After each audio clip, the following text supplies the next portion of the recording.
80 samurai, 20,000 Mongol warriors. A beach that would be soaked in blood in less than 3 hours. November 18th, 1274. The samurai world as Japan knew it had exactly 3 hours left to live. What happened on Komoda Beach wasn't just a battle. It was a massacre. It was the moment Japan learned that honor meant nothing against an enemy who didn't believe in it. And what came after? The atrocities, the psychological warfare, the sheer brutality would haunt the islands for centuries. This is the story of Tsushima, where warfare became horror and where the rules of combat died screaming. Let's rewind 7 years, 267. A messenger arrives in Japan carrying a letter from Kublai Khan, grandson of Genghis Khan, emperor of China and Korea, ruler of the largest empire in human history. The letter is polite but firm. Send tribute, send ambassadors, or face the consequences.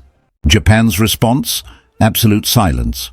Not a word. Not a letter, nothing. For 6 years, Kublai Khan sends repeated messages, all ignored. No other kingdom conquered by the Mongols had ever dared to simply pretend they didn't exist.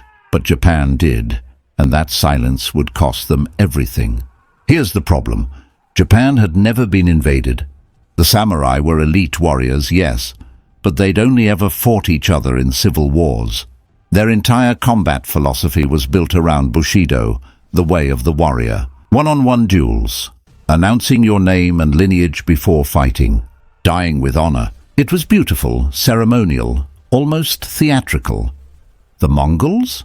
They didn't care about any of that. They fought to win. They used poison arrows. They attacked in coordinated groups. They didn't announce anything. They just killed you. And they had a secret weapon Japan had never seen. Gunpowder bombs. Iron spheres filled with explosives, launched from catapults, creating deafening blasts that could tear flesh apart with shrapnel. While Japan trained in traditional methods, the Mongols were preparing to introduce them to modern warfare. October 1274. 900 ships depart from Korean ports carrying 23,000 Mongol, Chinese and Korean warriors. Their first target, Tsushima Island, a small gateway between Korea and mainland Japan. Defending it, 80 samurai under Governor So Sukekuni, 80 against thousands. Sukekuni knew the math. He had 3 options: surrender and live as a coward, flee to Kyushu and warn the shogunate, or stay and die. He chose death. But not pointless death, strategic death. He would make the Mongols fight for every inch, and more importantly, he'd send a messenger to warn Japan that this invasion was real and unstoppable. November 18th. The Mongol fleet appears on the horizon, hundreds of sails blotting out the sea. The landing begins with military precision. And here's where everything the samurai believed about warfare shattered in minutes. A warrior named Takazaki Suenaga rides forward on his horse, following tradition. He shouts his name, his lineage, expecting a duel. What he gets instead is a rain of arrows. 3 hit him, shoulder, thigh, his horse killed beneath him. A fellow samurai, Shishimichiyasu, creates a distraction and dies saving him. Suenaga survives as a witness to what comes next. Not a battle, but an organized execution. The Mongols fight in coordinated units. 10 warriors surround each charging samurai. No duels, no honor. Just brutal, efficient killing. Then come the bombs. For the first time in Japanese history, explosions tear through the battlefield. Iron spheres the size of human heads launched from ships, erupting in fire and metal fragments that slice through armor and flesh like invisible knives. The samurai think it's magic, the thunder of gods. It's not. It's just technology. The gap between a civilization that had been at constant war for generations and an isolated island that had only fought itself. Sukekuni watches his men fall one by one. In samurai tradition, when defeat is inevitable, you die fighting or commit seppuku, ritual suicide. Sukekuni chooses neither. He charges directly into the Mongol formation, his remaining 23 warriors following in one final desperate assault. They shout, they swing their katanas against a wall of shields and spears, and not one of them survives. The battle lasts less than 3 hours, 80 samurai dead. The Mongols lose maybe 100 men. But what happens next is where the true horror begins. 20,000 warriors disembark onto Tsushima, the first foreign military force on Japanese soil in recorded history. The Mongols don't just invade, they conquer with calculated terror. See, the Mongol strategy wasn't just military, it was psychological. They'd perfected this over 40 years of conquest. Make the next target surrender before you even arrive by ensuring the survivors tell horrifying stories. And they were very, very good at it. Here's what they did. They captured civilians trying to flee, women, children, elderly. They pierced holes through the palms of their hands, passed ropes through the wounds, and hung them from the sides of their ships like human banners. Imagine being a defender on the next island, watching the Mongol fleet approach, and seeing living, screaming bodies hanging from the sides of the vessels. People you might have known, merchants who traded at your markets, families who attended the same festivals, now reduced to warnings, to decorations, to psychological weapons.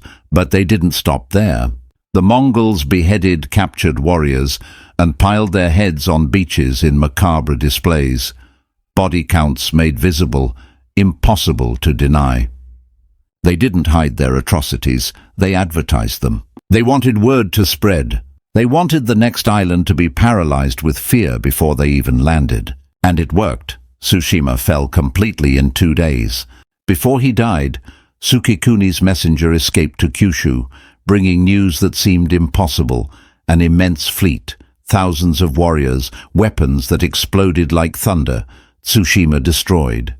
The shogunate mobilized, but they were vastly outnumbered. When the Mongols attacked Iki Island 2 days later, they repeated their brutality.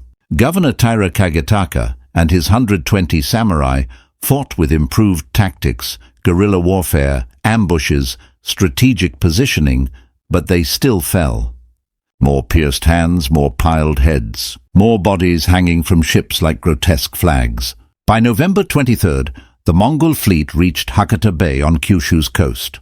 20,000 warriors against 3,000 scattered samurai. Japan was on the brink of complete conquest. And then the sky changed. Clouds turned black, wind bent trees. A Pacific typhoon, a hurricane that had been forming for days, slammed into Hakata Bay with apocalyptic force. Waves grew to 10 meters high, smashing 900 ships into each other and onto rocks. Warriors drowned by the thousands. Ships split in half. The ocean swallowed entire vessels in hours. By dawn, of 20,000 Mongol warriors, only 13,000 limped back to Korea. 7,000 dead, most from the storm, not battle. The Japanese called it kamikaze, divine wind. The gods had protected them. But the question nobody wanted to ask: what happens when the gods don't send a second miracle? Because Kublai Khan wasn't finished. 7 years later, in 1281, he returned with 4,500 ships and 140,000 warriors. The largest invasion force the world had seen in centuries. Japan had built walls, trained armies, united clans. And then another typhoon came, bigger than the first. Of 140,000 warriors, only 20,000 returned. 120,000 dead. The most catastrophic naval defeat in history. The Mongols never tried again. For 650 years, until World War II, no foreign power attempted to invade Japan. The kamikaze myth grew into national identity, proof that Japan was divinely protected, literally indestructible. That belief shaped culture, policy, and eventually led to wars against enemies who wouldn't surrender to convenient storms. The myth died in the atomic mushroom clouds over Hiroshima and Nagasaki. But the 80 samurai of Tsushima, they're still remembered, not because they won. They didn't, not because they survived. They didn't do that either. But because they stayed when they could have fled. They died knowing it was meaningless, knowing the Mongols would win anyway, knowing their bodies would be desecrated and their island burned. They stayed because in their world, honor mattered more than life. Whether that makes them heroes or victims is still debated. What's not debatable is this: the atrocities committed on that island, the human banners, the piled heads, the calculated terror, revealed warfare's true face when honor dies and only brutality remains.